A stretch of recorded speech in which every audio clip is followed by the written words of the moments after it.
सध्या सातारा जिल्ह्यात मुसळधार पाऊस सुरू असून मेढा महाबळेश्वर जो रस्ता आहे यामध्ये केळगर घाटामध्ये दरड कोसळल्याची माहिती समोर येते आहे. काळा खडक या परिसरामध्ये या ठिकाणी दरड कोसळलेला आहे आणि दरड कोसळल्यामुळं सध्या मेढा महाबळेश्वर वाहतूक ही ठप्प आहे.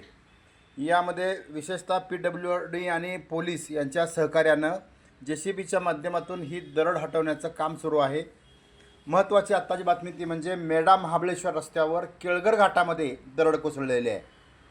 सध्या काळा खडक या परिसरामध्ये ही दरड कोसळलेली आहे आणि तुम्ही डाव्या साईडचा जो फोटो बघताय तुम्ही तो मेढा महाबळेश्वर जो रस्त्यावरील दरड कोसळला रस्ता जो आहे तो फोटो आहे.